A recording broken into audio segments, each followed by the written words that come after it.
पाण्याची टंचाई असल्यामुळं कसं बायकांना लांब विहिरीला पाणी आणायला जायला लागायचं. मग त्या विहिरीला पाणी म्हणजे विहिरीतनं पाणी घेऊन यायच्या घरी खर्चासाठी वगैरे लागत असायला.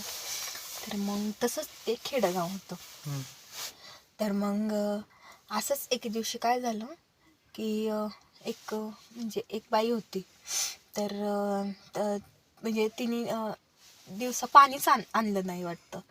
घरातल्या कामासाठी बिझी होती ती.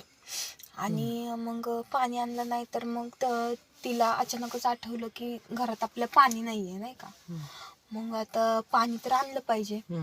मग पाणी आणलं पाहिजे मग म्हणल्यावरती ती रात्रीची झोपली आणि झोपल्यावरती म्हणली की उद्या पाणी आणूयात लवकर जाऊन नाही का. पहाटे आणलं तर मग घरातली कामं वगैरे होतील लवकर पाणी आणलं तर. म्हणून मग ती उठली तर तेव्हा वाजले होते किती रात्रीचे 12 वाजले होते. 12 वाजल्यामुळं कसं रात्रीचं चांदणं दिसत होतं. तर मग तिला वाटलं की पहाट झाली.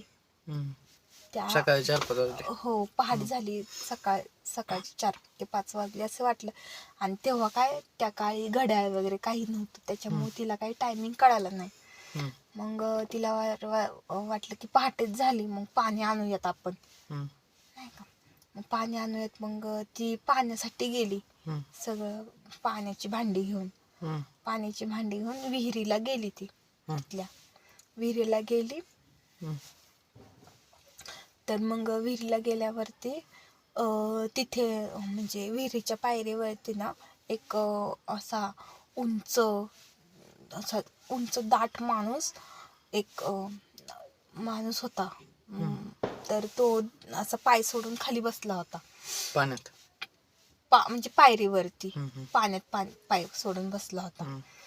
तर असं पाय हलवत बसला होता आणि ही गेली तिथे. ही गेली आणि गेल्यावरती तिला तो माणूस दिसल्यावरती तिला आला डाऊट की हे काहीतरी वेगळंच आहे म्हणून. मग म्हणजे डाऊट आल्यावरती तो व्यक्तीच वेगळा होता. त्याचे असे हातपाय वेगळेच होते आणि खूपच उंच होता तो.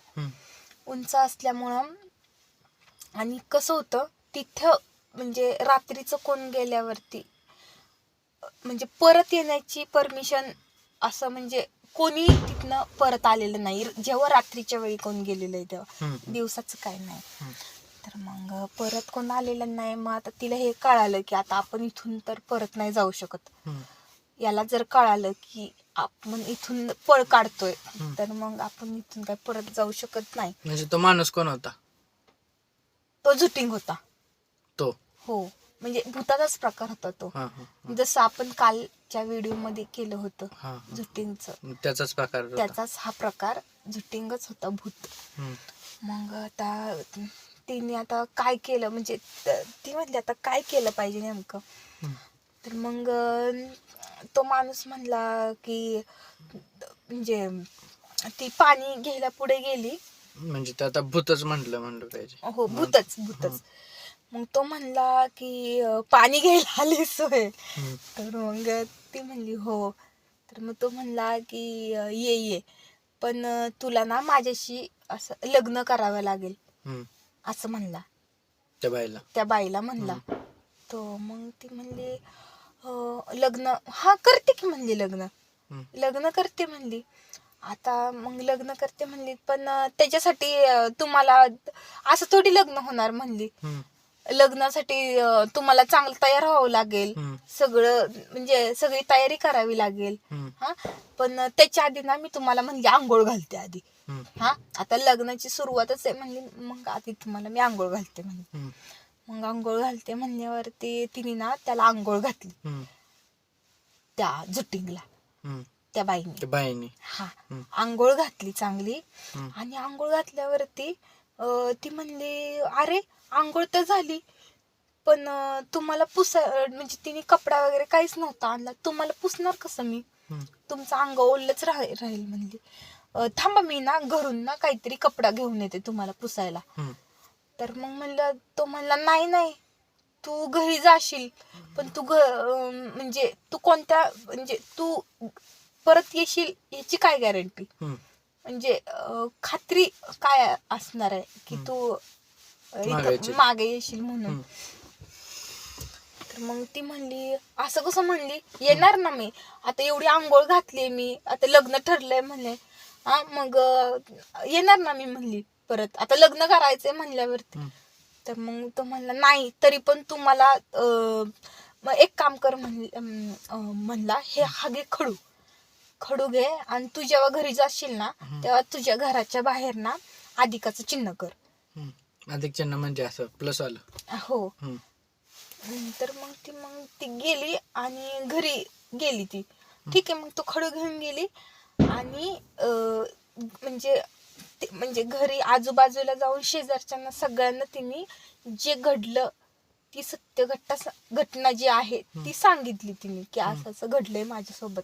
तर तिने काय केलं, सगळ्यांना सांगितलं की असं असं घडलंय. त्याच्यामुळे मग सगळ्यांना ते अधिकचं चिन्ह आहे ना प्लसचं, ते सगळ्यांच्या घरावर कोरलं गेलं पांढऱ्या ह्याने.